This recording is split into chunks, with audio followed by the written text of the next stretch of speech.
That's great. My mom does that. We call them Grammy days. Yeah. She does it with my son and my daughter. It's been something we've always wanted to try to do. Yeah. I think I'm going to have her medicated when he goes off to preschool. I know. It's going to be tough. We're having a granddaughter in March. My other daughter down in DC. So the boys will go off to preschool and she'll have. Thank you so much. Thank you. Yep. That's really cool. I'll be doing the JetBlue flights to DC. Daughter in GC.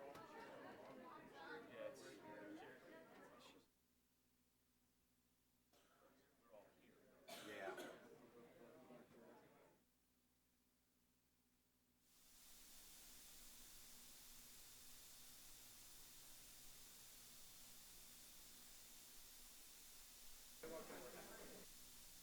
I think so.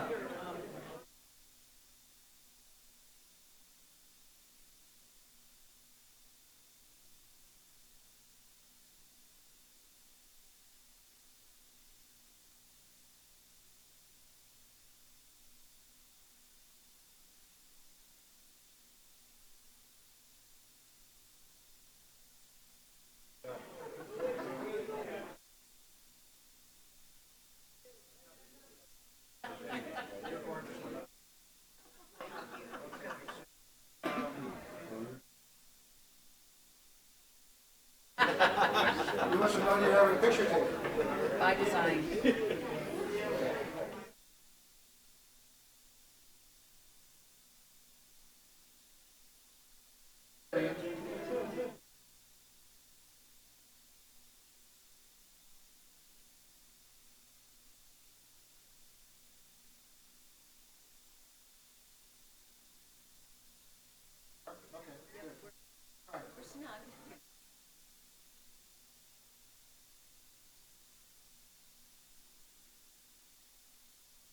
Winners, here you are, all assembled. Count to 3 on each of these pictures so you know when I'm taking it. Hopefully we'll get one with everyone's eyes are open, all right? Here we go. 1, 2, 3.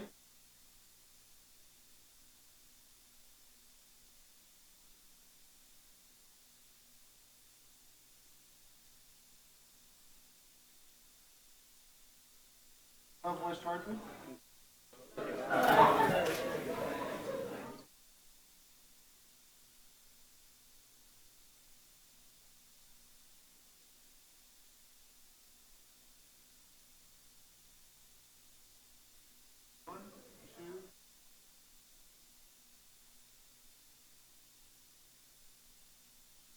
I know. The only one that 1, 2, 3. Follow suit with them. There you go. Nice and tight. 1, 2. 1, 2.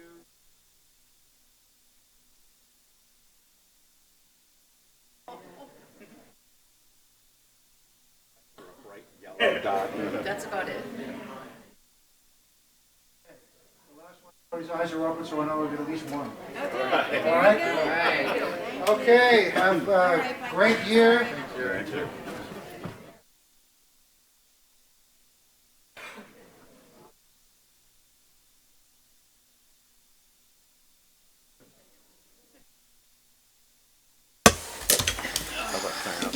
All right, yeah, I know, right? Go home, do your homework. Okay. Okay. We are up to number 2, Mr. Davidoff. Thank you, Madam Mayor. I move adoption of the Town Council minutes of 11/12/2019 and 11/19/2019. Motion's been made and seconded. All those in favor? Aye. Aye. All those opposed? Motion carries. I move adoption of the minutes, approval of the minutes of the public hearing minutes of 11/12/2019, application 1553, 1559 New Britain Avenue, 11/12/2019, ordinance permitting sponsorship signs in municipal parks, 11/12/2019, resolution authorizing town manager to execute a lease with Universalist Church. Motion's been made and seconded. All those in favor? Aye. All those opposed, motion carries. Public forum, I see no one in the audience that is not staff, so, and no one signed up, so I'm not gonna, is there anybody here to speak on anything to the agenda? Gary, Rana? No? Okay. All right, consideration of consent, number 4, Mr. Davidoff. Thank you, Madam Mayor. I move that we place items 6E and items 11A through 11E on consent. Motion's been made and seconded. All those in favor? Aye. All those opposed? Motion carries. Number 5, Mr. Davidoff. Number 5, I move that we adopt a substitute resolution adopting amendments to standing rules of the Town Council for 2019-2020 term. Motion's been made and seconded. Mr. Lair, I don't know if you want to do a really quick summary of our Rules Committee meeting and our... Sure. At your last meeting, you received a copy of proposed amendments to the standing rules. It was in a red-line form so that you could see the changes. That was referred to the Rules Committee, which has met between that meeting and this. In the Rules Committee, actually 3 tiny changes were made. One was to Rule 1C, which had a so-called good cause standard in it to allow the mayor to cancel meetings, and we eliminated that in favor of specific causes. Rule 18B was revised to add to a parenthetical a couple of departments, Registrar of Voters and Corporation Council, which would fall under the jurisdiction of, I've forgotten the name of the committee, Finance, Budget, and Administration. Finance and Administration. And Rule 25 was revised to provide that the town manager or his designee will take minutes of committee meetings. Those were the 3 changes. The 4th change that has been made is after I cleaned up the red line, I revised the tabs and the spacing of everything so that it all lines up nice and neat. And you have in front of you a clean copy with all of those changes made. Thank you, Mr. Lair, I appreciate it. Yes, so in addition to, we did realign some of committees that we think the town manager and I believe will more directly meet the needs of the current and future objectives of the council. So with that, all those in favor, any questions for? No? With that, all those in favor? Aye. All those opposed? Motion carries. Thank you. Number 6, Mr. Davidoff. Thank you, Madam Mayor. I move that we set for public hearing on January 28th, 2020 at 6:15 p.m. and refer to TPC, DRAC, and CROG, an application filed on behalf of FWCT Corbin's Corner Shopping Center, LLC, owner of 1459 New Britain Avenue, located within the Special Development District Number 6. The application seeks permission to undertake a renovation of the shopping center, including alterations to the existing building facade, construction of approximately 2,550 square feet addition to the rear of the Trader Joe's, and either the demolition and replacement of the now vacant Jared Jewelers building with a new 7,360 square foot restaurant building with outdoor dining, or the redesign of the existing building's exterior to accommodate a restaurant use and outdoor dining. In addition, associated improvements including the reconfiguration of the parking layout, installation of new landscaping, lighting, and pedestrian amenities, and changes to sign criteria and conditions are proposed. Motion's made and seconded. All those in favor? Aye. All those opposed? Motion carries. 6B, Mr. Davidoff. Thank you, Madam Mayor. I move that we set for public hearing on February 11th, 2020 at 7:15 p.m. An application filed on behalf of the American School for the Deaf for the historic restoration and reconstruction of the Gallaudet Monument to be located on the front lawn of the school campus at 137-139 North Main Street. The application includes associated landscape amenities and site lighting. Motion's been made and seconded. All those in favor? Aye. All those opposed? Motion carries. C, Mr. Davidoff. Thank you, Madam Mayor. I move to adopt a resolution delegating to the town manager and the Director of Financial Services the authority to issue bonds or temporary borrowings on behalf of the town of West Hartford. Motion's been made and seconded. Mr. Hart, can you speak to this? Yes, thank you, Mayor. Tonight, I am seeking the council's approval of this resolution. This is something we seek from every new council at the start of your term. As I believe all of you know, the town has a very extensive capital improvement program. As part of that program, we issue debt on an annual basis, generally in the form of general obligation bonds. West Hartford has long held the very coveted AAA bond rating from the major rating agencies. We're not seeking specific authorization tonight on a specific issue. This would just allow us to issue the bonds as contemplated on an annual basis for projects that you approve as part of the annual budget process. Thank you, Mr. Hart. Are there any questions or anything from it? All right, with that, all those in favor? Aye. All those opposed? Motion carries. D, Mr. Davidoff? Thank you, Madam Mayor. I move we adopt a resolution. I move we adopt a resolution amending the fees for various recreation facilities. Motion's been made and seconded. Mr. Hart, I think you will call on. Thank you, Mayor. Earlier today, the Human Services Committee, which was previously in existence, has just been reformatted, met today, and this was one of the agenda items. I'd really like to thank the committee for coming together on short notice to review this item. On the annual basis, the town, the Department of Leisure and Social Services will seek adjustments to its fee schedule, and the fee schedule runs on a calendar year basis. So this morning, we reviewed staff's proposal. The committee had some good questions. My understanding is that there are some of the proposed fees you would like additional time to consider, as well as options. Others you would be potentially ready to approve this evening. So I've asked Ms. Rubino Turco, our Director of Leisure and Social Services, to come forward and quickly walk through the resolution, and she can identify for you which ones are funded through the general fund, which I understand you may wish to delay on, and which others fall under the Leisure Services Fund, which you may be ready to act upon this evening. If you are ready to, depending on what actions you're prepared to make this evening, you'll need to amend the resolution accordingly. Helen? Thank you, Matt.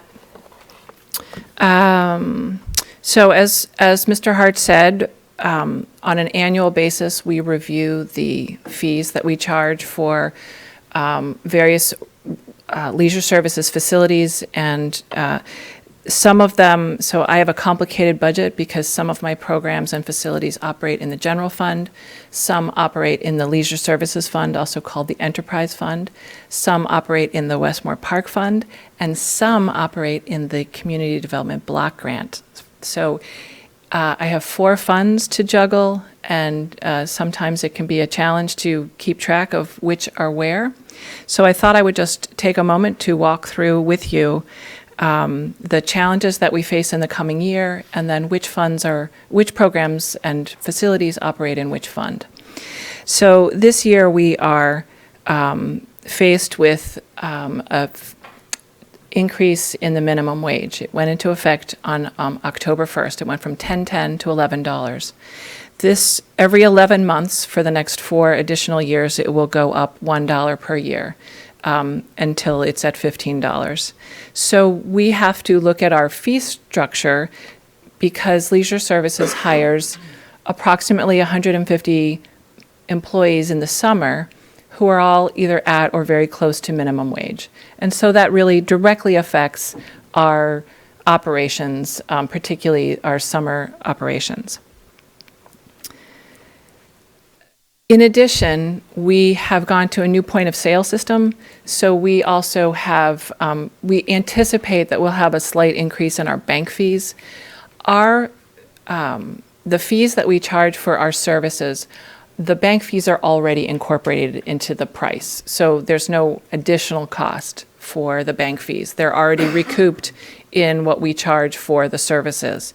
But we do have to be careful to make sure that we stay current with that. And as more and more commerce is done electronically, we do see an increase in our bank fees from year over to year, depending on the volume. And because our point of sale system is so popular, more and more people are registering online. We don't do a paper registration anymore. A lot of people were asking for it to be done online as a customer service improvement.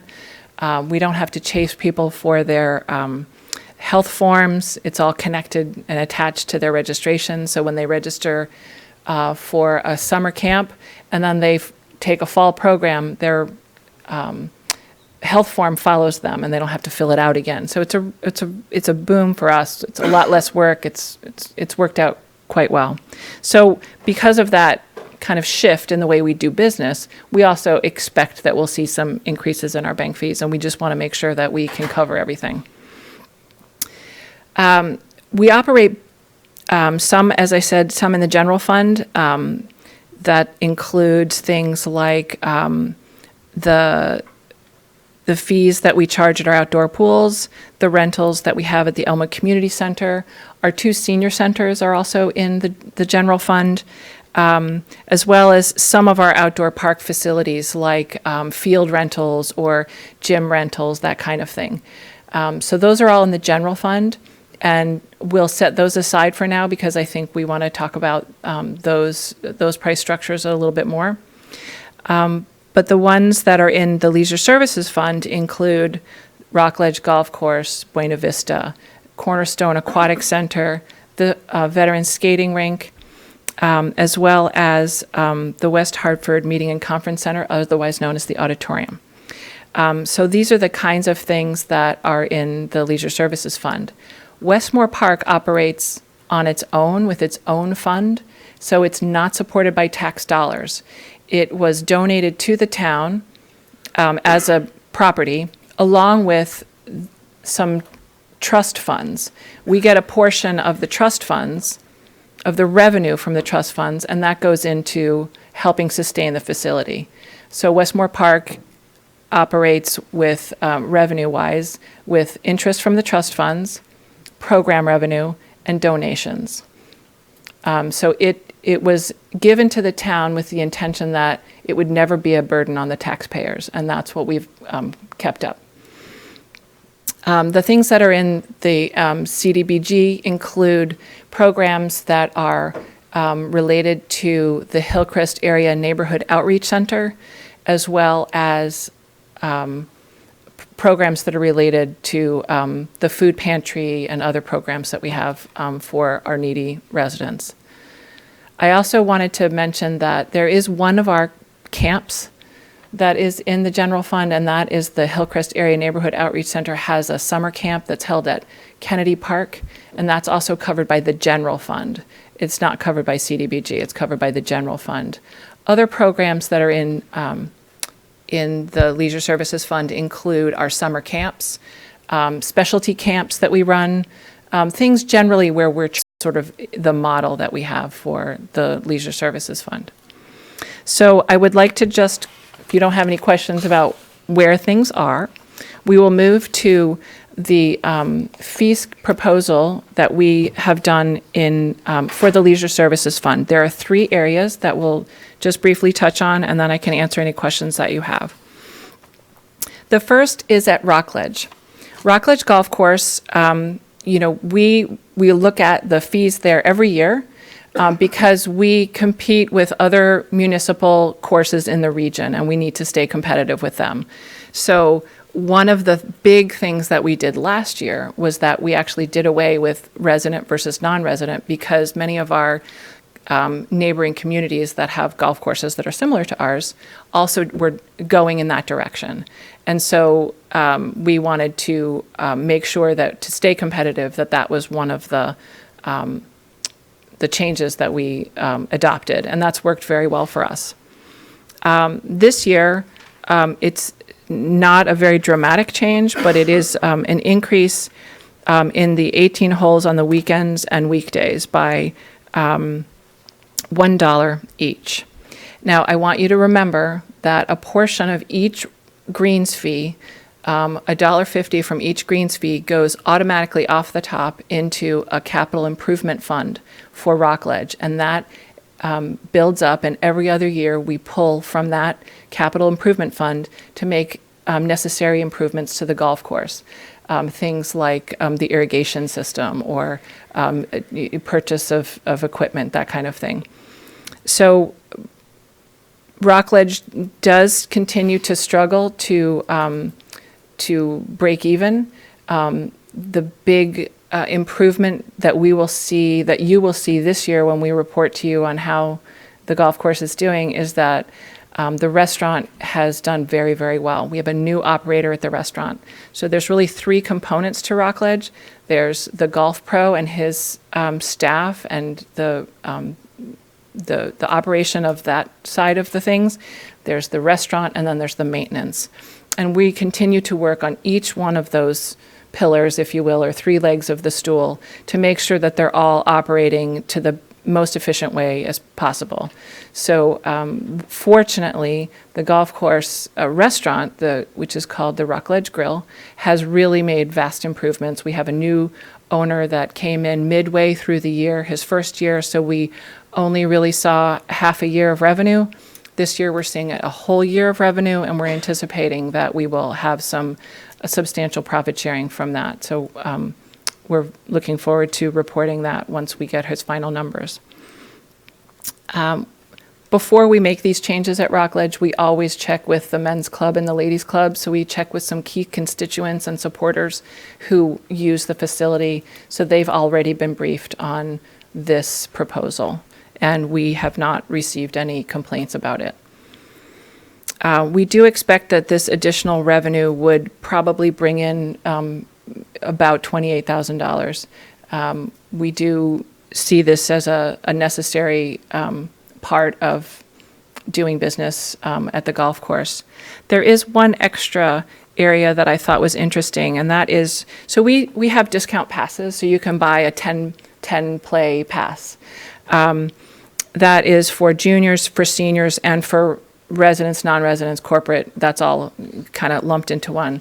I think there was, when this was printed out, the top line of the second page on Rockledge was, for the corporate, was the words resident and non-resident was cut for some reason when it turned over the page. I think it was because of the pagination, I'm not sure. But there are three categories of 10 play. One is for juniors, that will go up, the dollar per use. The seniors, this is a new category. We didn't have a 10 play punch cards for seniors before, and they were asking for it. And so, we discussed it with them, and we came up with a plan for them.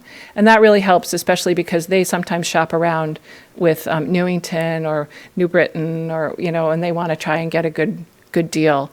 So this is just a kind of a reward for that constituency.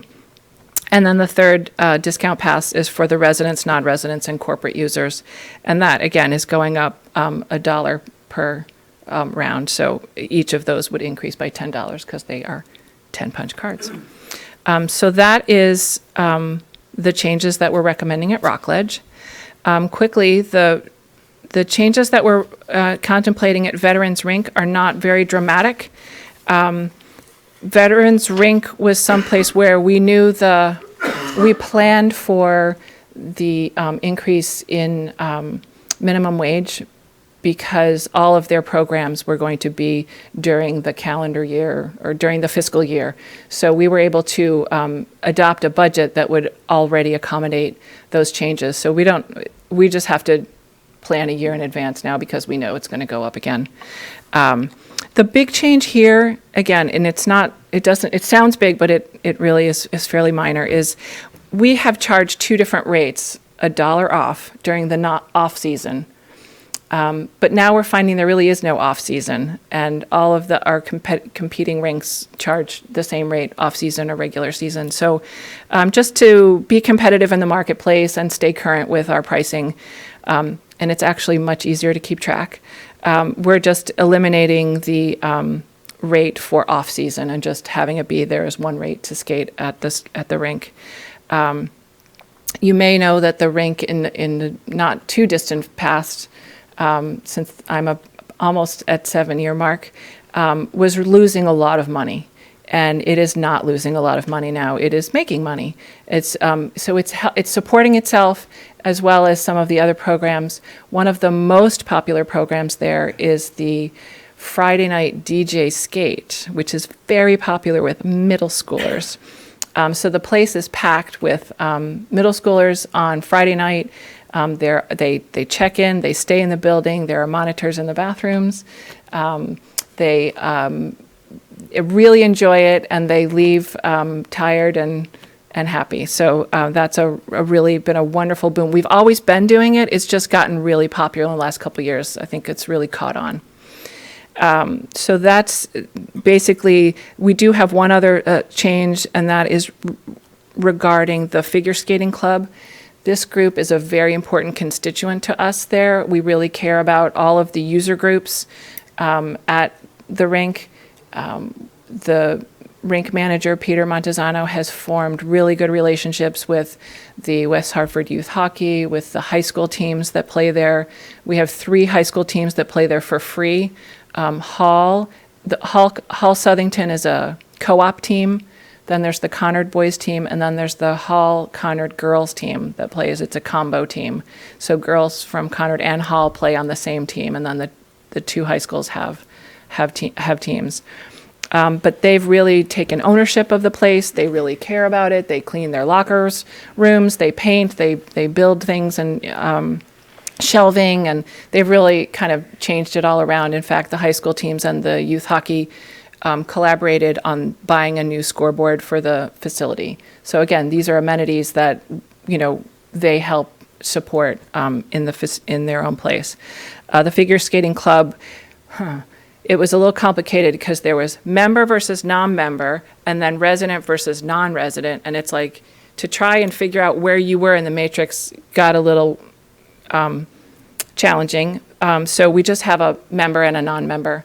So if you're a member of the figure skating club, which almost everyone is if they're skating on a regular basis, they're just a member, and they also really show their support to the facility. So that's the change there. Then at Cornerstone Aquatic Center, we're in the 3rd year of a new vendor who operates, a new outside company, Health Fitness, that operates there. And Cornerstone is an aging building. It was built in 1961. I was not here then. But it was renovated in 1991. And we are now, again, 30 years later, in facing the same challenges that they had in 1991 when they renovated the whole place. So we've put on a new roof. We recently changed the way the pool is cleaned. The water is cleaned. So we went from a salt base back to a UV light based. But there's a lot of challenges there, and we do have to recognize that when we do capital improvements at a place like that, and we have to shut down one of the pools, that the revenue is going to take a hit. So again, we're working through those issues with them, but they did not recommend any major changes in the pricing scheme of their membership. Instead, what they wanted to do was just tweak a few things, and that is related to the fees that the Waves swim team uses. So Waves swims at Cornerstone. We've tweaked the time of day, so instead of coming in at 5:30, they're coming in at 6 or 5, and that gives the members a little bit more time from 5 to 6 to swim uninterrupted. It's a really popular place. There are hundreds and hundreds of people that go through there every day. But the Waves program already gets a 60% discount on the use of the facility. So the high school, 4 high school teams play there, swim there, 2 girls teams, 2 boys teams, different seasons. Right now, the girls season is winding down, and the boys season will be about to start. The Waves program, we're just going up from $23 to $25 for their lane rental. They knew this prior to the start of their season in September, so we had warned them that we'd be making these changes. So they've already absorbed it into their pricing. It's not a big deal. And they're also going up a little bit in their swim lessons. These are for group lessons, but no changes to the private lessons that were already priced fairly high. And again, these are just in line with regional rates. So those are the three changes that we're recommending in the Leisure Services Fund. We will table the recommendations in the general fund at this point. Did you cover the conference center? I didn't. I'm sorry, I forgot that. Okay. The Meeting and Conference Center also has a rate change, but it's not really going to affect anything. So there are 4 categories of users, of rental users at the auditorium. The people like you and the Board of Education, elected officials, can use it whenever they want, whenever you need, at no price. So for example, if you wanted to do a hearing and you were expecting a larger crowd than could fit in this room, you could have it in there. That's normal. Same thing with the Board of Education. They might have a hearing that's there. We also see that more than half of the use of that facility is done by the Board of Ed or by town government. So for example, there might be an exam for the new firefighters coming in, or social services might have a program for the Thanksgiving distribution, or there might be a big meeting for, I don't know, something like that. So typically, in the past, there is a rate that they're supposed to pay, but we always waive it. And so it just kind of got to this point where it's like, well, why do we even have this fee? We'll still keep track of its use. You'll still be that will use be category B or whatever, but it'll be 0. And the other 2 are for nonprofit organizations, and then the 4th one is for private parties. So nonprofits can rent that space. Really, for the public, it's a very reasonable rate. And then if you wanted to have a private party, you can also rent the facility. And those will still be the same price that we've had. We're not doing any other price changes there. Thank you, Mr. Bino Turco. Any questions for Helen? Mr. Sweeney. No questions, but I just wanted to thank the town manager and Helen for your flexibility and for trying to turn this around rather quickly. I know we haven't, I'm not sure when you guys talked about this last in the committee, but I think this is it's a good first step to going through this, and we appreciate, I think everyone here appreciates like walking through this. This impacts so many people, and it's a really good first step, and I hope that we can come to a resolution. I really just want to make a few things, is that I really hope that we can start talking about, and I think the town has started looking at this, and we discussed this at the committee level, is looking at separating out and looking at how we can separate out fees that are being assessed to you all. I think we have to make the public aware of that, just so that they understand that when we're raising these prices, that they understand that we're also getting hit on the other side with credit card charges or fees that are assessed by the state or federal government. There are things that just people aren't aware of, and when they look at us, just changing rates on them, I think it's not always translated in the sense of that it's not leisure services just wanting to change it. It's because you're being hit with fees, and the way the commerce is now working, all this is online, and the credit card companies have picked that up, and so they're upping their fees as well. So I appreciated the conversation that we had today, and I again really do appreciate your flexibility to continue this conversation. Thank you, Mr. Sweeney. Anyone else? So we need to have an amended resolution. It says resolution amending the fees for various recreation facilities, be it resolved by the Town Council of West Hartford that the following schedule of fees. Can we say that rather than, we can highlight the schedule rather than it being everything on the schedule? Something that we need to tweak that wording a little bit. Bless you.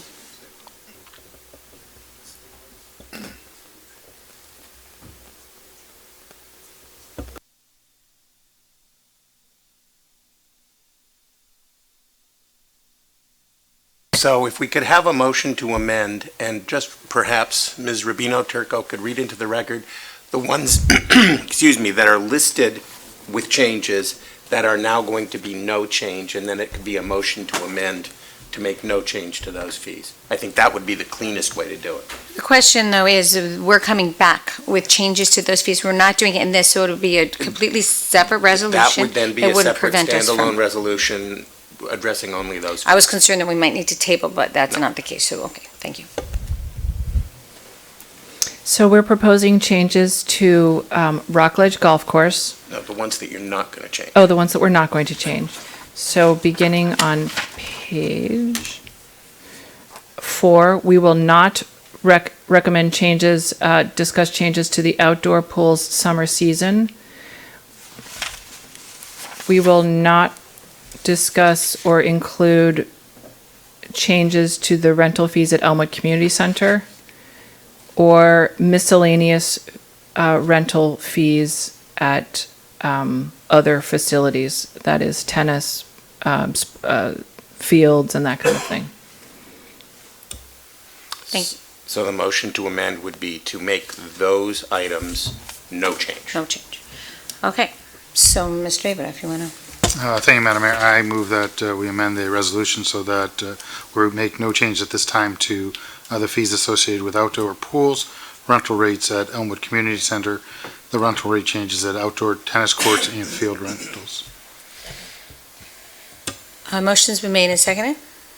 Everybody okay? All those in favor? Aye. All those opposed? Motion carries. Thank you very much, Ms. Rubino Turco. You're back on the main motion. And now we are back on the main motion, which do we need to adopt that too? Okay, so, Mr. David. So we just have that main motion, so I think we can, if there's no one's going to talk about it, I guess we can vote on it, right, Madam Mayor? Okay, right, Right. okay. All those in favor? Aye. All those opposed? Motion carries. Thank you so much. Thank you. Appreciate the little legal help there. Okay. E is on consent. F, Mr. David. Thank you, Madam Mayor. I move we adopt a resolution authorizing the town manager to execute an amendment to the agreement between the state of Connecticut and the town of West Hartford for the design and construction of the multi-use Trout Brook Trail Phase 5, Farmington Avenue to Fern Street. Motion's been made and seconded. Mr. Hart? I think Mr. Happy to address this one, Mayor, but did we skip over E? was on consent. Oh, thank you, thank you. So we're seeking another extension. I just need to queue up this item. We've had a contract in place with the Department of Energy and Environmental Protection to construct Phase 5 of the Trout Brook Trail project, and Phase 5 is Fern Street to Farmington Avenue. We've had that contract in place a little while now. It has been held up because we have been negotiating a very important maintenance agreement with the DEEP at the same time. And that negotiation has gone on for a couple of years now. You may ask, why the extended time period. I think staff, DEEP had some staffing changes, but also the issues that we're negotiating are important and critical. We want to make sure at the end of the day that whatever responsibilities the town has under that maintenance agreement are manageable for us. So we are hopeful that we'll be able to cross the goal line on the maintenance agreement in the not too distant future, but we are seeking your authorization to once again extend the contract for Phase 5 because we do not want to lose the grant money that's been approved to construct that phase. So if you do have additional questions, we've got our town engineer, Dwayne Martin, here to assist, as well as Assistant Corporation Counsel, Gina Verano. Thank you, Mr. Hart. Any questions? So how much is this grant for this section, do you know? Yep, it's listed here. It's $224,000 out of a estimated $350,000 project. On the item, but I'm getting the background, okay. Okay, and so you don't know time frame, obviously? On the maintenance agreement, you know, we're hopeful that sometime over the next couple of months, we'll be able to reach an agreement. This extension, though, will last until, if you approve it tonight, through the end of February 22. Thank you. Mr. Winograd, and then you can. Thank you, Madam Mayor. Just while we have Dwayne here, could you give an update on the rest of that project, just so we can put it into context? We'd be happy to. Mr. Martin? Good evening, everybody. So Trout Brook Trail as a whole, just to explain, there's a total of 7 phases that are planned. And they go from the south to the north, some of which are already constructed, some are in design. So phase 1 and 2 are already constructed, so that gets you from New Park Ave. Phase 1 starts at New Park Ave and goes to Quaker. And then phase 2 goes from Quaker Lane south of the intersection of Trout Brook Drive and gets you all the way up to Jackson Avenue. From there, we have a gap, which is phase 3, which is in design. We just started preliminary design for that, and we have grant funding for the construction of that already set aside, which should pay for all of it. So there shouldn't be a need at this point to have any town contribution to build that. So phase 3 goes from Jackson Ave, again going south to north, all the way up to Park Road. As part of the interchange project, we did a little bit of work at the intersection of Park and Trout Brook, but the trail will tie into that. And then the next section, which is phase 4, was the first that was constructed. So that's from Park Road, and it goes all the way to Farmington Avenue. Part of that was rebuilt a few years ago, but that gets you all the way there. Then phase 5, which is what we're talking about tonight, goes from Farmington Ave to Fern. Phase 6 is from Fern to Duffield Drive, and phase 7 is from Duffield to Asylum Avenue. So we have funding for the construction of phase 3, which again is Jackson to Park, for phase 5, which is Farmington to Fern, and phase 6, which is Fern to Duffield. The last phase, which is phase 7, Duffield to Asylum, we don't have any funding for, but it's a very short piece, so we should be able to use our bonded money to pay for that. And then beyond that, there's some opportunities with redevelopment along that stretch of Trout Brook Drive. Great, thank you. Thank you, Mr. Winograd. It does give us a nice perspective of where it's, the pieces that are completed. The total length is 3 miles? Yes. It? And the cost so far that we have spent into the, do you know, route? Each of the phases is split up, so they typically cost somewhere around $300,000 to $500,000. So we've completed 3 phases, so I would estimate about $500,000 to $600,000 total. But again, the first phase was many, many years ago. Right. But I have found it to be amazing how it is expensive and it is time consuming, and some of it has been property issues and other issues along the way, but it has been you would think 3 miles of trail wouldn't be quite as challenging, but it has been. But it's such a critical park and I think throughway for so many people. Anyway, all right. Any other comments or questions? Oh, I'm sorry, Mr. David. Thank you, Madam Mayor. So I just want to be clear. So the maintenance, if I'm correct, dealt with the same maintenance issues that we dealt with that were behind like Lynbrook and when they went and clear cut all those trees. We're talking about that maintenance issue. Is that the issue that we're talking about? That's part of it. I mean, there was a lot of deferred maintenance, which then ended up with what happened there. So I think the hope is to continue on so that we can avoid that. But yes, it's making sure that the integrity of the flood control capacity remains. So not allowing trees to grow, needing to mow as needed, making sure there isn't erosion of those side slopes, etc. Okay. And for this phase 5, it's our intention to go behind the homes that are on that portion from Farmington all the way to Fern Street. Is that? Actually, the trail alignment as it's proposed for phase 5 it's on the east side of Trout Brook, the watercourse. So it's between the watercourse and Trout Brook Drive. So there are some houses along that stretch north of Farmington where it would be behind, but it wouldn't be on their property, it'd be on the state's property. Thank you for the clarification. Thank you. Anything else? One quick question. Okay, yep. Oh, I guess I'm on. You're on, First go time. If we're still in negotiations, is there an opportunity to obtain more money from the state so that the town doesn't have to contribute, or is it set? The grant itself is set up for the design and construction of that particular phase, so it's really geared just towards getting to the point where we finish the construction. As far as the maintenance agreement, no, that's separate as far as the cost associated with the maintenance component. That's completely outside of this grant. Thank you, Mr. Gold. Thank you, Mr. Martin. Anything else further? Okay, thank you very much. All right, all those in favor? Aye. All those opposed? Motion carries. We are on G, Mr. Dabo. Thank you, Madam Mayor. I move we adopt a resolution setting the town clerk's compensation. Motion's been made and seconded. Mr. Hart, can you give us a little background? I will just say the next three items we did go over in finance and administration. Actually, it was finance and budget at that time. And we did discuss in length a lot of comparative information. So just a summary will be great. Thank you. Thank you, Mayor. So tonight I am seeking council's approval of this resolution in order to adjust the town clerk salary.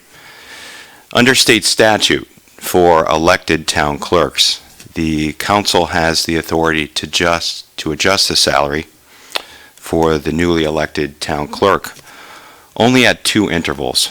One, at the commencement of their term, and second, midway through the term. And here in West Hartford, our town clerk has a 4-year term of office. The council last adjusted the town clerk salary in December of 2015.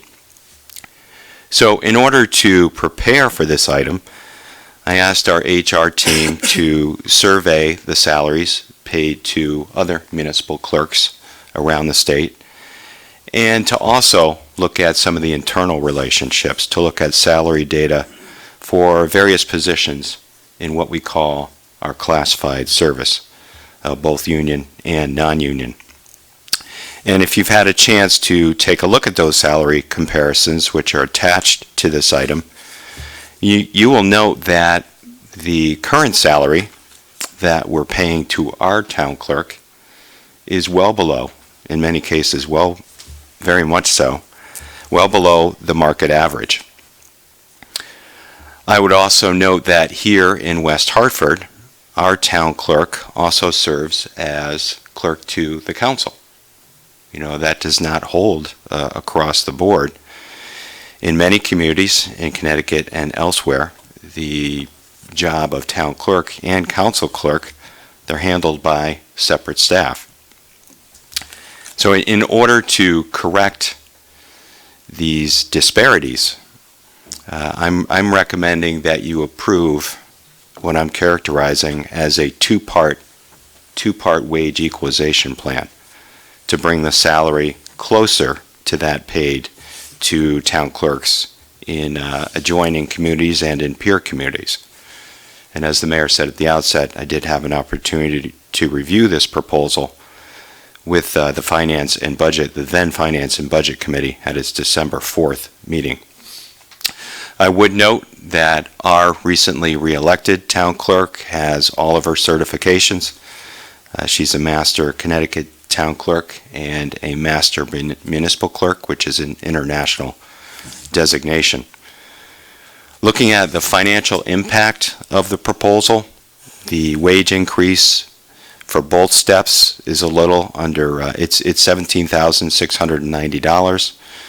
Under the first step, the salary would increase from $84,240 to $92,664, and that would be effective at the start of the term, January 6th, 2020.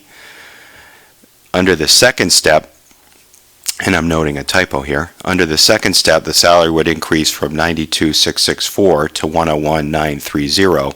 That would be effective January 6th, 2022. I've asked, as we always do, Corporation Counsel to review the resolution as to form. They've done that.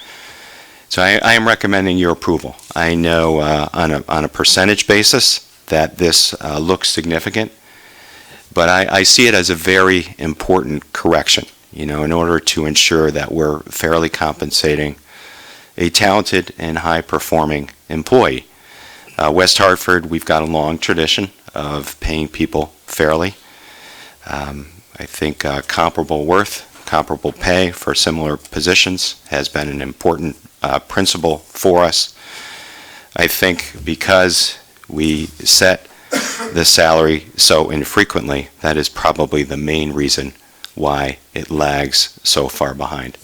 So I'm respectfully requesting your approval of this plan this evening. Happy to take any questions council members may have, Mayor. Thank you, Mr. Hart. Any questions for the town manager? Okay. I will just add that Essie is viewed by her peers in the state as being one of the top people to ask questions and provide guidance. So not only is she our own treasure and our own professional expert, she has become so for the state, and I will say that we're very blessed to have her services, and the fact that she's continued to take on more and more responsibilities. She also has, and I don't have the numbers here, I wanted to, but I didn't have time today, has saved quite a bit of money in the department, and that is remarkable, that she is automated.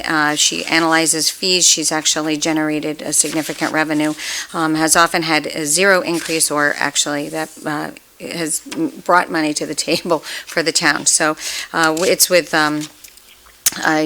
much appreciation that I support this resolution. Any other comments? Mr. Williams. Thank you, Madam Mayor. I just want to start off by saying that this is a very uncomfortable vote for me, as are the next three. I want to express that my votes tonight are not a reflection of how I feel about the town manager, the town clerk, or the incoming corporation council. I endorse all of them. That said, I cannot support the proposed wage and compensation increases proposed tonight, as they dramatically outpace what residents are seeing: 5%, 11%, 20%, 10%, and 42%. I spoke with both the mayor and the town manager this last week to share my thoughts with them. I appreciate their respective positions, but I just fundamentally disagree. Understand that some of these figures are based upon what other municipalities are paying for these positions. I find that informative but not dispositive. Many of those other municipalities have practices and budgets we would not otherwise adopt. I also understand that some of these increases are designed to catch up for no increases for a position at times in the past. Again, in my view, we have to be mindful each budget regarding increases as they become baked into the proverbial cake moving forward. I do not believe we should ever budget in a way that suggests to an employee that he or she will be held harmless in the future if a town budget does not provide him or her with a raise in a given year.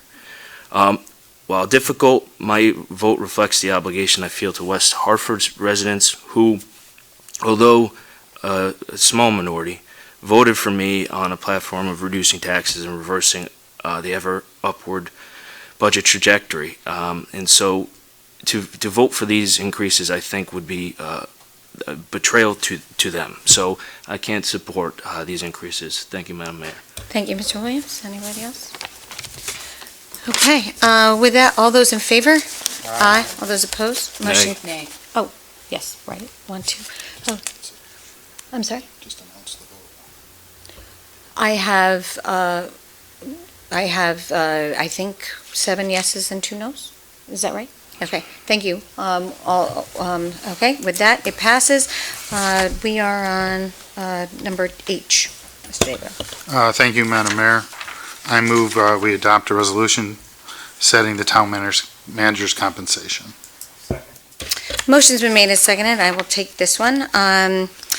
Matt was, it's again an uncomfortable conversation. Matt just left the table. And this is challenging for all of us. I will say strategically, this is the leader of our organization and has the ability and the power and the authority to make or break, I think, the town of West Hartford. And it's our responsibility to oversee that and make sure that things are done right. Matt works extremely hard. He is an ethical, again, hardworking leader, not again only in for the town of West Hartford, but is also a national and international leader in the ICMA organization. So he brings resources from many municipalities to us on best practices. We did actually a 360 review of Matt, and he had much support from his staff. We know that there's always room for things to be better, and we will work with Matt to make sure that he achieves all he can for the town of West Hartford. We did not give Matt, he joined us in 2016. He did not get a raise the first year, and this recommendation is for 2.25% for the second year and a 2.25% for his third year, which is currently the year we're in, and then proactive. And there are some small adjustments for a car allowance and a small adjustment for deferred compensation. Matt is under a new benefit structure, different than any other town manager that we have ever had. His benefit structure is far reduced from what was previous. It's about 50% less for the pension benefit. So with that, I can take any questions or comments from anybody. All right. With that, all those in favor, sorry. Oh, Mr. Gold, yes, sorry. I just want to address this very quickly. I've known Matt probably actually longer than most people here, as I went to law school with him. But be that as may, back when I did know him, he was hardworking, honest, always got to the end, got to the root of the issues, and solved problems. In the short time that I've got to reacquaint myself with him, I think he's been very open to comment from me. He's been approachable.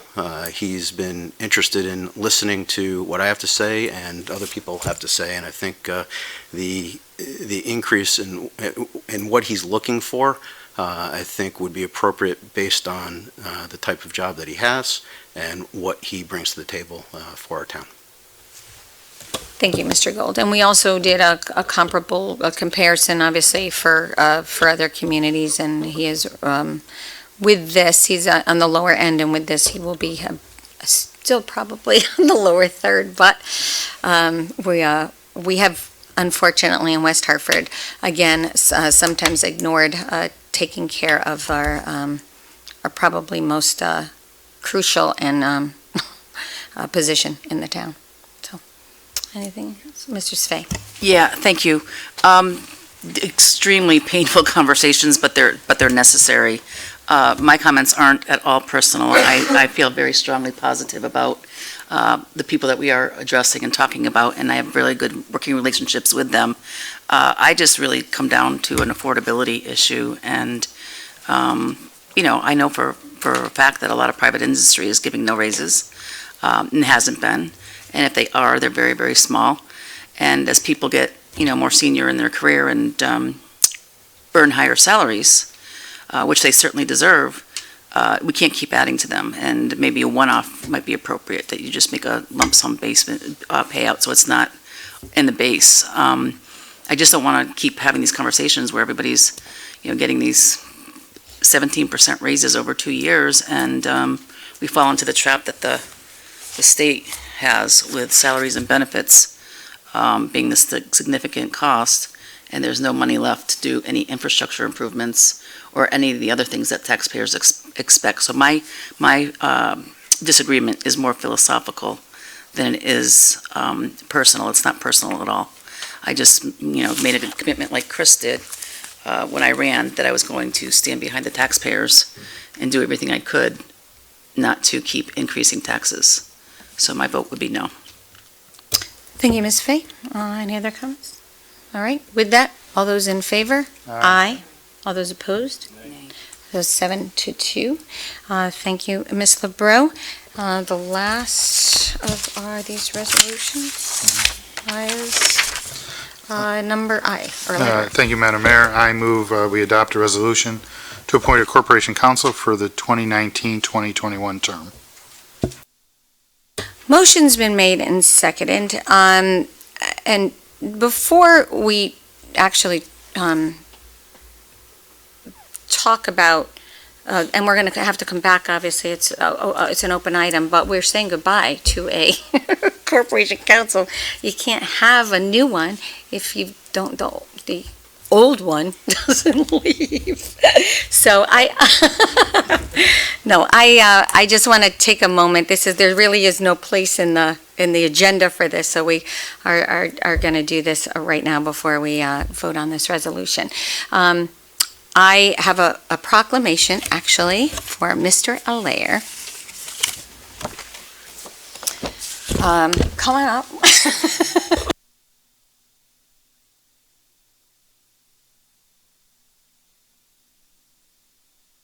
I think this was to describe a lot, but if it doesn't, everybody is free to make their own comments. But whereas Pat Allaire was hired on August 1st, 1986 as Assistant Corporation Counsel and was promoted to Deputy Corporation Counsel on July 1st, 2005, serving in that role until his retirement on August 1st, 2016. And whereas Mr. Allaire graciously agreed to serve as Corporation Counsel in his retirement, performing the duties of this role from August 2nd, 2016 to December 16th, 2019, and whereas Mr. Allaire has played an instrumental role in the development of West Hartford as one of the nation's premier suburban communities, serving as one of the key players in the planning and construction of Blueback Square, now a thriving element of West Hartford Center, and whereas Mr. Allaire is recognized by his peers as one of the preeminent municipal attorneys in the state, having successfully defended the town in many cases, including Walgreen Eastern Company, Inc. versus Town of West Hartford, don't cry, where Mr. Allaire argued and prevailed before the Connecticut Supreme Court, preserving the right of municipalities around the state to assess property at its highest and best use. And whereas Mr. Allaire's finest traits are his quick wit, responsiveness, attention to detail, and institutional knowledge, his legal guidance and opinions will henceforth be known into perpetuity as the Allaire decisions. And whereas Mr. Allaire and his wife Elise will now truly be able to enjoy retirement and spend more time with their daughter Olivia, son-in-law Ryan, and grandson Wally, as well as their daughter Alyssa, son-in-law Will, and grandson Colin. Now therefore be it proclaimed that on behalf of the Town Council and the residents of West Hartford, I, Mayor Sherry G. Cantor, have benefited from Patrick Allaire's 33 years of experience and wisdom, do hereby congratulate and wish him a long and happy retirement on this day, his last council meeting as Corporation Counsel for the Town of West Hartford. Thank you. There you go, with your little... Yeah.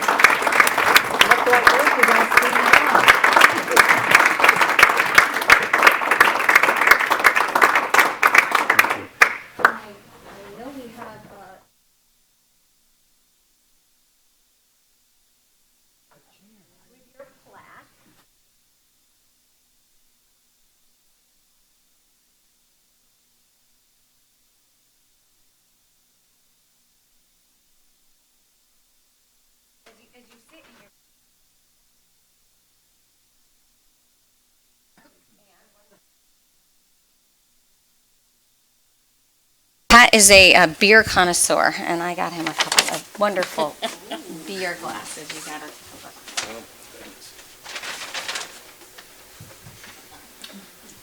This is where we discover how truly clumsy I am when I break them.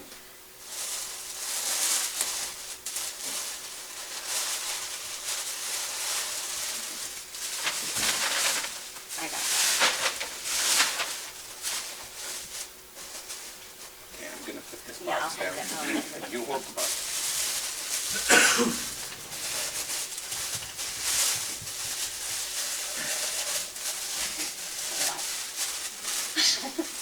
Yeah.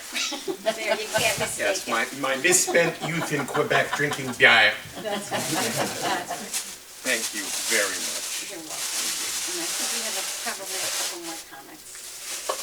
So just sit there and enjoy it. Just sit there. My beer? Enjoy my beer? Yeah, you can. Go for it.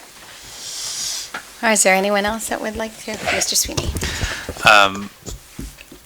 Pat, thank you so much for everything you've done. I haven't been here long enough, but I don't know if some of my colleagues on my caucus know that Pat's daughter and I actually went K through 12 together, and then reunited in Iowa in the middle of a bar when we were working on a presidential campaign.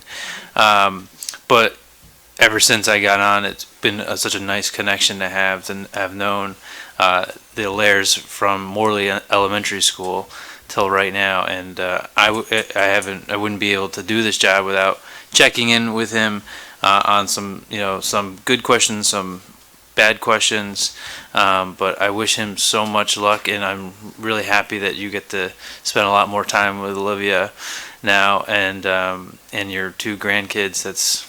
It should be fantastic, and you don't have to worry about rushing back for a council meeting now. So good luck to you, and good luck to your family, and we wish you the best. And feel free to stop in on a Tuesday night. Thank you, Mr. Sweeney. Anybody else? Mr. Davidoff. Pat, I think I've known you maybe 18 years since my days on Town Planning and Zoning Commission, through all my days on the council, and I would say that that proclamation definitely hit the nail on the head. You are definitely an expert in municipal law in the state of Connecticut, very well respected.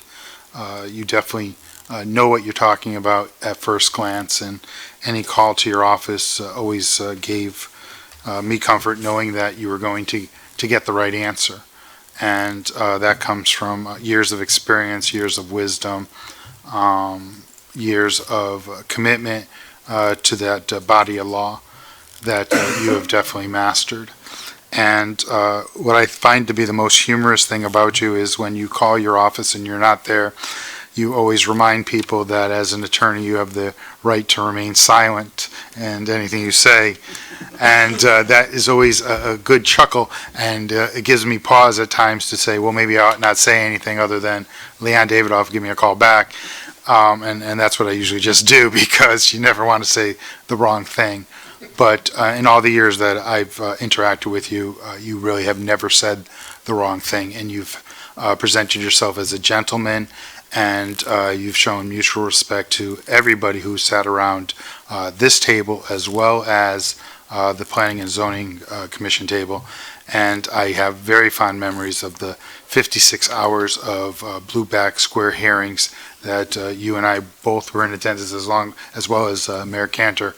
And you had always the right attitude and always provide the right direction to all those who you've encountered over the years. So from the bottom of my heart, thank you very much, and may you enjoy a very long retirement of good health, and enjoy those people that are most important in your life. And I know that for you is your daughters, your wife, and those grandkids. So enjoy being grandfather. Thank you, Leon. What about our son-in-laws? We can take care of that, sure. Very important. Mr. Williams. Thank you, Madam Mayor. Excuse me. Mr. Lair, I'd just like to thank you for all your hard work over the last 4 years. I've certainly asked you some questions that were, they turned out to be hot issues, whether or not the Board of Ed had the right to get rid of Columbus Day. We looked at that legal issue. We looked at the reserve fund with the MDC. There was a ton of issues, and whenever I asked you or Chris Barnes asked you to look into something, it was always very thorough. You usually we had a follow-up or initial call to sort of narrow the issues, and although they may have been a pain at times, I hope you found them intellectually stimulating, and I appreciate all your time and effort and commitment to the town. Thank you, Mr. Owens. Wait, Mr. Hart. Ms. Blanks?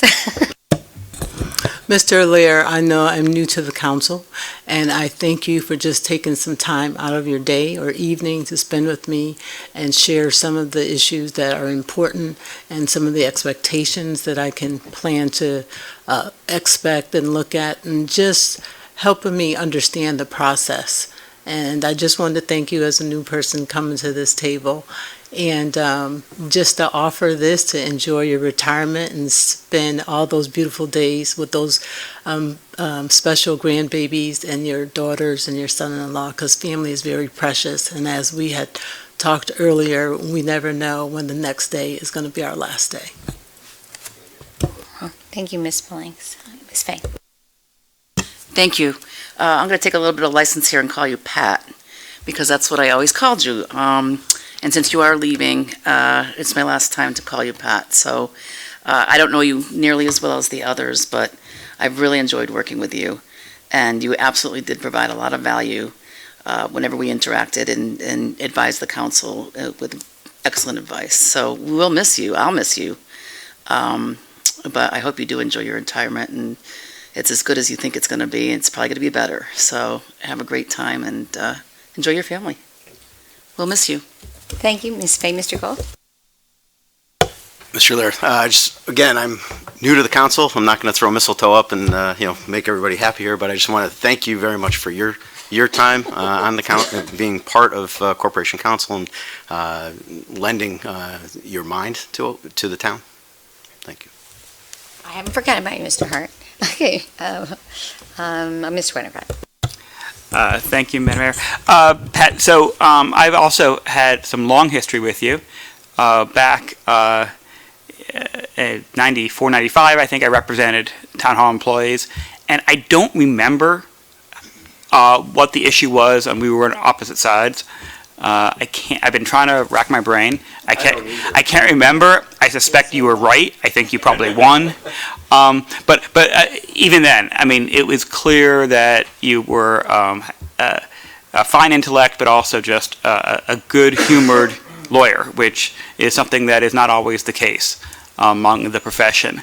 And so actually having somebody who could give legal opinion, do it with humor and compassion, is rare.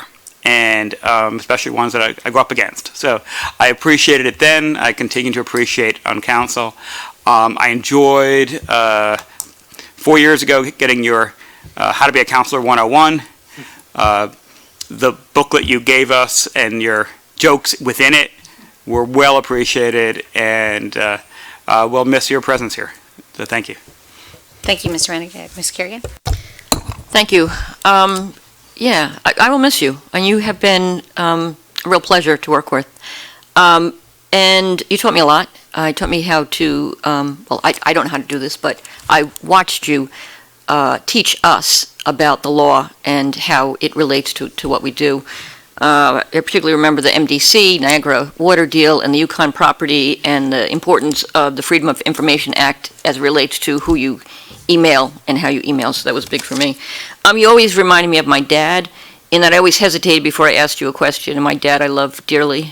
He has passed, but my dad, like yourself, is extremely thorough to the point of being painful, and so I always hesitated before I asked him a question as it relates to homework, because sometimes he would talk on and on and on, and I never would have the time to get back to doing the homework. So you're much like that, extremely thorough, which I so appreciate, very wordy in that, but I kind of chuckled, do I want to reach out and get that? You have always been responsive, and I really appreciate that. You're always accessible, no matter where you are. You've always gotten back to me in a timely fashion. So the best of luck enjoying the next chapter of your life. It's been a pleasure.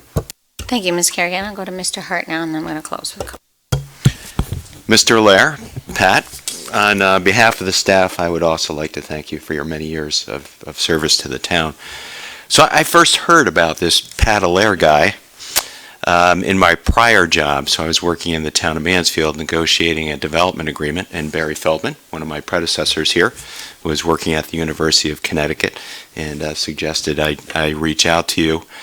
And the attorney we had retained, Rosemary Ayers from the firm of Day Pitney, also recommended you highly. And I found that to be, she was actually represented the developer. So she represented the developer in Blueback Square, and she was representing Mr. Allaire, who sat across the table for her in those negotiations, based on her high view, the respect that she held for Pat. So Pat, I'd also like to thank you for helping me get up to speed here. working with the town of West Hartford, a little over a couple of years now. As a municipal attorney, you don't just deal with the law, although you do that extremely well. Oftentimes, you are pulled in to various other assignments, as I think sometimes folks just want the comfort of an attorney's opinion before making a decision, and you handle that all with such grace and such pleasure. Really going to miss your institutional memory. So I've talked with your successor, and we're going to have you on speed dial. But we won't bother you too much. But thank you so much for all your service to the town, for everything you've done for our community, and I wish you all the best. Thank you, Mr. Hart. And so I will close by, obviously, you have heard a lot about what you mean to this body and to the town. But I sat back and we're so lucky that you chose to be in, well, I think Connecticut chose you rather than you choosing Connecticut because of law school or something. But that you came from Canada, following your wife, I think, to be in law school and then make West Hartford your home. We are so lucky, and you have created beautiful human beings in your daughters, and I know how proud you are of their sons, and how much you support them in every way. I don't meet a lot of parents that are just so proud of their kids without bragging about them and talking to you about them. It's this just kind of within you, and when you ask, you will say it, but you don't brag. You just share, and it's so clear how proud you are. And I just haven't met somebody that's done that in the way that you've done it, and I just want to say I've noticed that. I will miss your travel hints and clues and guidance. You are a global traveler. That was something that you and Ron shared very closely. Sorrento being one of your favorite places. Obviously your trips to Maine, but that's your other home. But Iceland and all over Europe, but especially to Italy, and I think the Amalfi Coast is very, very special to you. You have again that gift of being confident and humble, and being human, caring, yet very strong. I know we all have learned so much from you. We're a better community because of your input. You have the imprint of you all over our town, whether it is, and you've heard some of the things, whether it's the town, this will bring you back a little bit, women seeking medical attention from the town of West Hartford versus Operation Rescue, to outdoor dining and porches, to the Pond House, the gelato ordinance on food carts, pedicabs, the Elm Theater, Blueback Square, obviously you've heard, tax appeals, as we mentioned in the proclamation about Walgreens, that you are a national leader on that. And the latest, but not least, the Muni Gain. So, your legal advice is really important and treasured, but your personal and advice as a person has been probably more treasured by many of us, and many that have served with you. You have been a sage, an advisor, a friend, and a leader, and I want to just recognize the time with Kama that you've also been a leader. I've known this day is coming for a while. I'm just not sure what we're going to do without you, but I know we will make it work. All of us, from you being deputy in the Corp Counsel's office and deputy Corp Counsel, you have always been there for all of us, and Corp Counsel for a shorter period of time, but anyway, you will be sorely missed. Thank you so much, and I think we should give you a standing ovation for your service.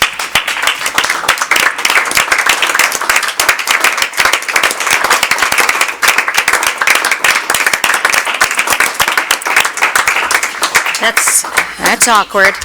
That's awkward. So with that, there's motion. I'm sorry, Pat. No. Yes. I'll save it Please. for my corporation council report. You have a much more important thing to do right now. Okay. You sure? Yeah. Okay.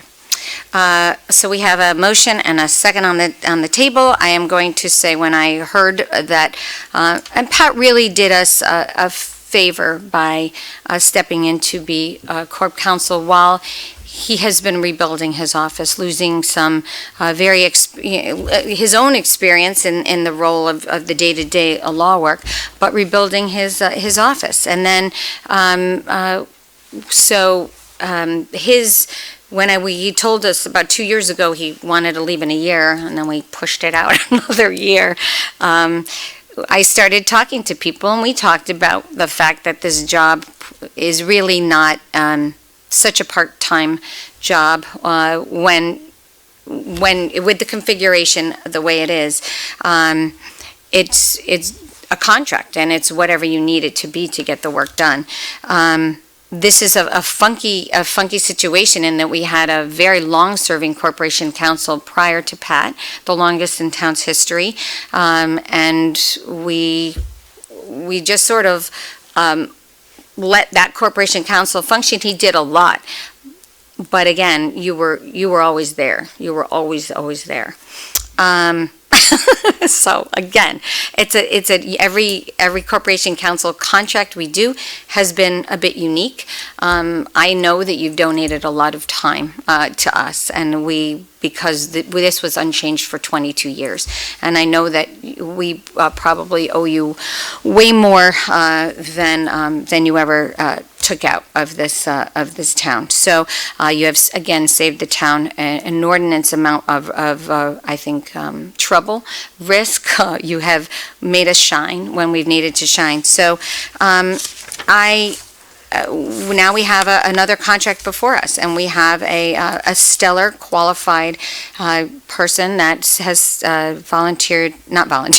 of volunteered, I guess, to step into this role. And I'm so thrilled that Dallas is interested. When we started to talk about 2 years ago about what this job would be, I started to talk to full-time attorneys that might be interested in this full-time job.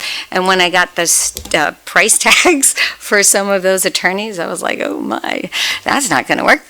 And then as we started to talk about, again, back to more of the contract a part-time-ish arrangement, it became clear that this was going to be a challenge to find the right qualified person for this job, with municipal experience, with law experience, with the right temperament, the right advice, somebody that everybody, no matter which party you are on, can trust in their opinion and their advice. And when Dallas and I had gone to Dallas about several recommendations he had, and went back after they really weren't gelling, and talking about, another recommendation, and offhandedly we started to talk about, what about you? And this was about a month ago. It was long after he had already given his notice of not running. And I was thrilled to hear it, and I immediately went to each member of my caucus to say, what do you think? And everybody said yes. And then I went to my colleagues that were serving at the time, and they said, yes, I think he's great. So with that, I support you. I know that this contract amount has again been unchanged for 22 years. We have compared to that we went through in every town is different. Every town functions a little bit differently, so it's not always apples to apples. But I don't think maybe there's one town that's contract is lower than what you have. And I think that that is a bit challenging, and I appreciate your stepping in to do it, even despite the fact that it is not a highly compensated position, but it is valued, and I know you're stepping in to do this because you care so much about your community and the people at this table. So with that, I will be obviously supporting the resolution. But are there any other comments or questions or anything? All right. Oh, sorry, Mr. Gold. Sorry. I was sneaking at the end, I guess. Okay, and I'm like, the angle must be just... Yeah, sorry. So this is a position I've gone back and forth in my mind. I've spoken with Dallas. I think he's highly competent. I think he'd be a great fit to continue on what Mr. Lears has created here. It's certainly, as Mr. Lear can attest, it's not a part-time job. I mean, you're going to be here doing the work of the town legally. I think being as important as it is, acting in for the benefit of the town is most important. And I know, after speaking with you at length, you have that in mind, and the goals would be approachable.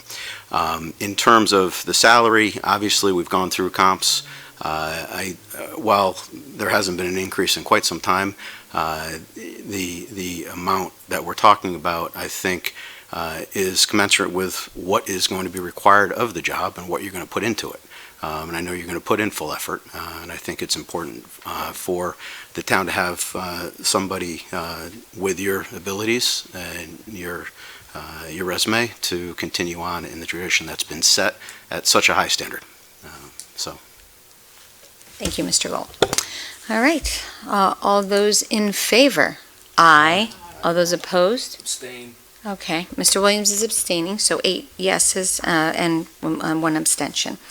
All right, now we have reports from the town manager, Mr. Hart.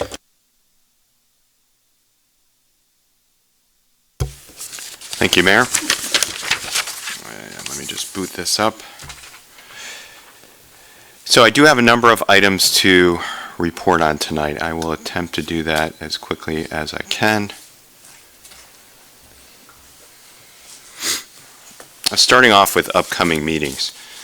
So the Special Services District, the Board of Commissioners will have two meetings on January 7th, 2020. First, we'll hold the general member meeting at 6:30, and then a special meeting of the district at 6:45 p.m. on January 7th, 2020. Both meetings will be held in room 312 at Town Hall. The first regular council meeting of the new year is scheduled for 7:30 on January 14th, 2020. Moving on to staff reports, the new standing committees, now that you've adopted your rules of procedure for the new term, my office, either Pat Noonan or myself, we're going to reach out to the various chairs to schedule committee meetings for next year. I'm going to strongly encourage you, to the extent to which you're able, to settle on a monthly meeting, preferably the same day each month. I understand that isn't always possible given schedules, and during the budget season, you'll have to meet a little bit more frequently. Supplemental motor vehicle bills, residents who may have purchased a car after the publication of the October 1, 2018 list, they will receive, if they haven't already, a supplemental motor vehicle tax bill this week. The total number of vehicles on our tax rolls is up. It's up 7%. We have about 9,300 vehicles in town. This increase equates to a little under $3 million in new taxes. Moving on, you may have noticed that we're working on replacing the front door at Town Hall. It was broken last year. We're expecting to complete this work around December 20th. Also, some other work happening at Town Hall. We're replacing some of the old ceiling tiles in room 400, improving some of the lighting we have in place there. And we're installing 40 security cameras throughout Town Hall as part of our efforts to improve security in town facilities. Moving on to the next item, as council is well aware, we have installed, our engineering division has installed temporary traffic diverters at the intersection of 4 Mile Road and Boulevard. That's we've undertaken that measure in order to reduce accidents. We noted a significant number of accidents at that location. The temporary diverters will remain in place throughout the winter. We'll look to construct permanent replacements later next year, but only after we've conducted a thorough evaluation of the effectiveness of the temporary measures. Earlier this evening, and I was pleased that Mayor Cantor and Councilor Gold were able to join us at 5 o'clock today. We swore in a new Assistant Chief of Police. His name is Lawrence or Larry Terra. Assistant Chief Tara, he's coming to us. He's got very extensive experience. He had an entire career with the Connecticut State Police, and then more recently was working for the Canton PD. He's a certified trainer. He does a lot of training statewide. He was a member of the Coast Guard Reserve. He's got a law degree, does a lot of good things. So I really want to commend Chief Riddick and the rest of the police team for recruiting Assistant Chief Tara, and we're pleased to welcome him earlier tonight. Another important appointment, I want to thank the council for your approval of the part-time emergency management program specialist position. Recall we talked about that during the last budget season. We think this position will really help us move forward on the emergency management side. Very pleased that a recent retiree, Mr. Bob McHugh, who retired having served the town for 39 years in our police department. Bob also has a fair amount of emergency management training. He's taken a number of courses, and we have just appointed him to this new role. He'll report to the fire chief and help us in a wide variety of areas. So very pleased to welcome him back on board in a part-time capacity. And then the last human resources item I have to mention this evening. Later this week on Thursday, the 19th from 2 to 4 p.m., if you're able to drop by room 314, we're going to be thanking Pat Morawski for her many years of service to the town. Worked over 30 years, the last several years as our assistant HR director. Like Pat Allaire, Pat Morawski is really one of the institutional pillars in our organization. She carries so much institutional knowledge with her. We're really going to miss her. She's always a consummate professional. So I want to thank her for her many years of service to our community, and hope that she's enjoys her retirement. A couple of items for the library. I want to thank them for conducting their third annual kindness project. Under this project, they collect donations for people, persons in need throughout the community, and there are a lot of team members who joined in that effort, including many of our students. The library is also hosting a pretty neat art show, Trees of West Hartford. This is running in the Noah Webster Gallery. If you haven't had a chance to see it, I would encourage you to check it out. It's really neat. Each of the pieces features a tree in West Hartford, some of them really well known around the state. We recently conducted a job fair to recruit people to work on the 2020 census. That was very successful. I want to commend everyone who was involved in that initiative. With the upcoming holidays, I'd like to wish everyone a very happy and safe holiday season. We will have a few changes in our hours of operation. The town hall will be closed on Christmas Day as well as New Year's Day, and I would encourage residents to visit our website for more specific information regarding the trash and recycling collection schedule. Following the holiday, our Department of Public Works, every year we have this post-holiday cardboard and electronics recycling program. I think it's pretty neat. This year it will run on Saturday, December 28th from 8 a.m. until noon at the Public Works facility on 17 Brixton Street. And then two other items I hadn't written up in my report, Mayor. This evening, the Metropolitan District Commission is also reviewing its proposed budget for 2020. They have a slightly different fiscal year than we do. Our Finance Director, Peter Privatera, was in attendance, and he read a letter authored by Mayor Cantor that I shared with the council earlier today, expressing our concerns regarding the MDC's proposed budget. And last but not least, with tomorrow's pending storm, earlier tonight our Public Works Director, John Phillips, did issue a parking ban that will take effect on midnight tonight and will be lifted at some point tomorrow morning. That completes my report, Mayor. Happy to take any questions council members may have. Thank you, Mr. Hart. Any question, Mr. Sweet? Not a question, but I just want to commend the staff for their work on 4 Mile Road. I think everyone here almost got an email about the concerns from the residents there, and it was quite impressive to see how quickly the staff turned that situation around where there were multiple incidents happening, and I think people were generally fearful for their children crossing that intersection.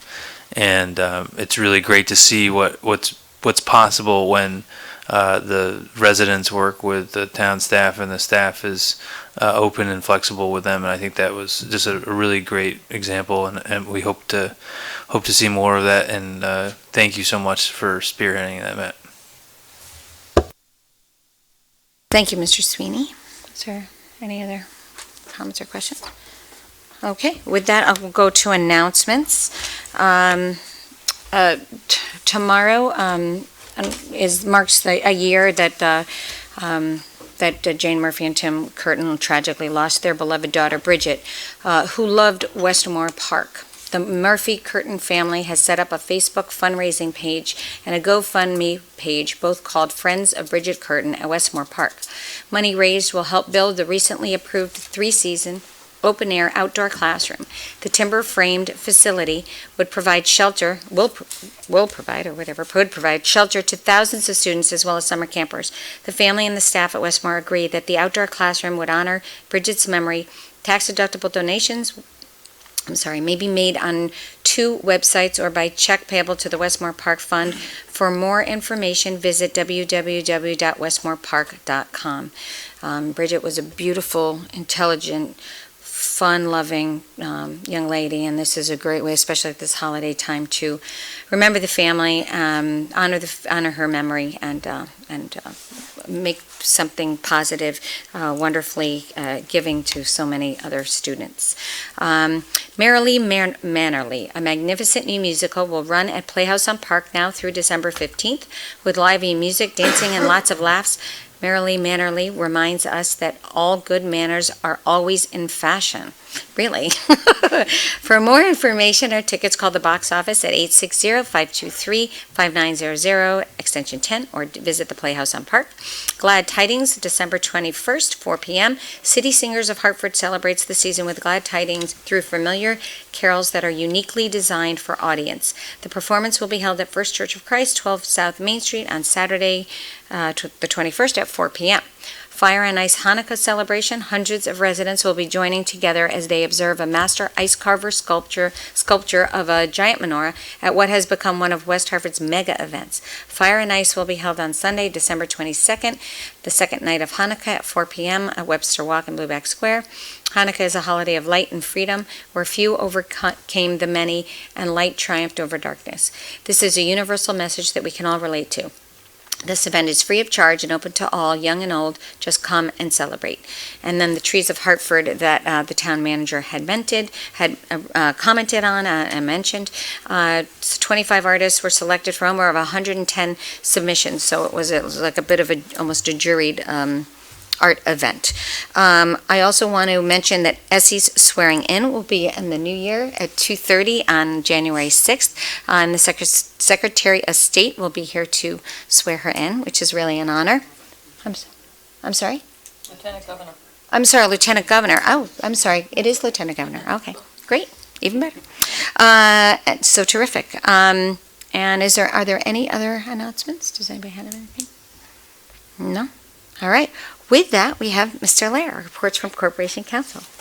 The last one. The last one. So I actually have some business before I get to the fun part. 2 items of business. First of all, at your first meeting in November, I reported that the Superior Court had sustained the appeal filed by West Hartford and several other municipalities from Pura's decision regarding the municipal gain, which you mentioned earlier. Surprisingly, no appeal has been filed, and so that decision is now final.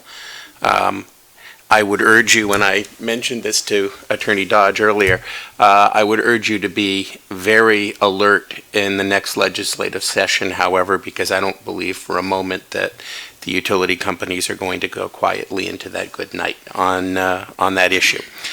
But for the moment, I'm going to take the victory while I can. The second item is I'm going to pass around to you my final report on litigation in the office. I've given a copy of this to Attorney Dodge already. and I think there should be sufficient copies for everybody. The matters are all being handled within our office, and you can certainly ask questions or contact me if you'd like. Garmin Newsom and Gina Verano are handling all of them, so your questions might be better directed to them. And if you're going to ask me questions, you have to ask fast. No, I'm not going anywhere. Those two items are the business items. Third, I wanted to congratulate Attorney Dodge on his appointment. It's a great honor to serve you, and he is richly deserving of the appointment. And with that, I have to turn to prepared remarks because A, I'm terrified I'll forget something, and B, I'm going to get all verklempt. And verklempt is not a good thing in an attorney. So bear with me while I read. Two words sum up everything I want to say tonight, and the words are thank you. Thank you for the honor you've given me by allowing me to serve in this position.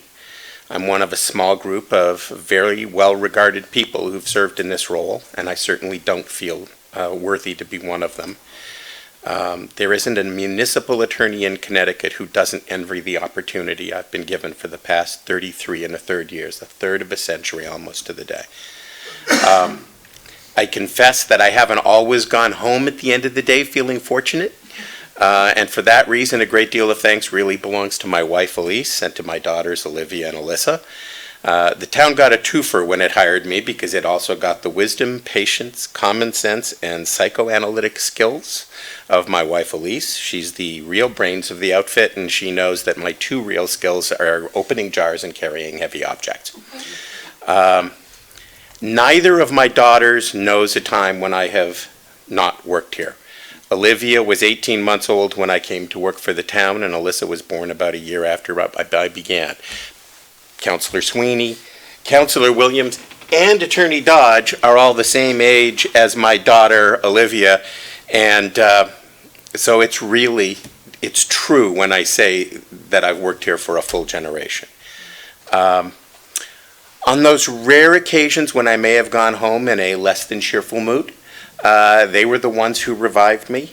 They have put up with intemperate moments, night meetings, random people accosting me in the grocery store, making their teenage years even more traumatic by actually being visible, and with fascinating dinner conversations about zoning ordinances or utility pole attachment procedures. I cannot thank them, by which I mean apologize to them, enough. I've also been blessed to work with some incredible people over the years, and they've all made my job very easy. I've had the pleasure to work with a series of mayors who have each honored this town by their service, while so many other towns have not been so fortunate. Chris Droney, Sandy Klebanoff, Nan Glass, Rob Bouvier, Jonathan Harris, Scott Slifka, and now Sherry Cantor. And I have to stop for a moment. Who else has a mayor who, when you fall and break 3 ribs, brings you chicken soup? I mean, 2 bags of groceries appeared on my door. Barry Feldman, Jim Francis, Ron Van Winkle, and Matt Hart have each led the administration of this town with a level of skill, dedication, and insight that you won't find anywhere else. Their leadership has produced an administrative service which is unmatched in Connecticut, and I'm proud to have served with all of them and all of you. Finally, I need to thank the people I rely on every day. Garmin, Gina, and Teresa continue to make me look good even when I'm not here. And because I know that she's out there on her boat watching, she's just plain weird that way, I want to thank Kimberly Bonham for all she did for me and the town for so many years. So now I can move on to becoming a full-time doting grandfather to my 2 wonderful grandsons, Colin and Wally. And next March, I'm going to have a new granddaughter to spoil rotten too. So I don't think of this as leaving, but as going to something even better. That is my report, and I'm happy to answer any questions. Thank you.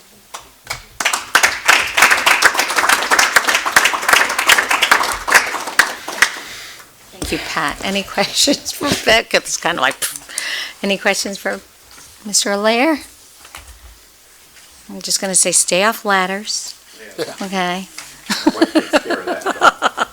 Seriously, you really need to be careful. No one's going to bring you chicken soup anymore. No, teasing. No, I really want you to enjoy your good health, and you know, and also every time you fly, you come back with a really bad cold, so use that stuff. Whatever. Okay. Appointments. We have quite a few reappointments. I'm going to turn to Mr. Gold first. Yep, okay. There are appointments, I guess I make motion to, I forgot the consent. We Yep. missed one item. Sorry, just a number 13. I apologize, Mr. Abada, number 13. I move adoption of the consent calendar. Motion's been made and seconded. All those in favor? Aye. All those opposed? Motion carries. Sorry, Mr. Gold. to continue, Madam Mayor, I move to make the following reappointments. Max Dubison as a member of the Clean Energy Commission for the term ending 12/31/2025. Kimberly Parsons Whitaker as a member to the Design Review Advisory Committee for a term ending 12/31/2022. Aaron Connolly as a member of the Advisory Commission for Persons with Disabilities for a term ending 12/31/2022. Scott Aronson as a member to the West Hartford Bloomfield Health District for a term ending 12/31/2024. Michael Margolis as a member to the Historic District Commission for a term ending 12/31/2024. Ann Donovan as a member to the Library Board for a term ending 12/31/2024. Robin Collins as a member to the Parks and Recreation Advisory Board for a term ending 12/31/2022. And Garrett Sheehan as a member to the Commissions on Veterans Affairs for a term ending 12/31/2022. So I'm going to continue with the reappointments, and then I'm going to, then I have the committee assignments, which are not subject to the motion in the second. So my reappointments, we can move, you move them. We can have somebody second after I read mine, and then we'll vote. Teresa Szymanski to the Board of Assessors for a term ending 12/31/2024.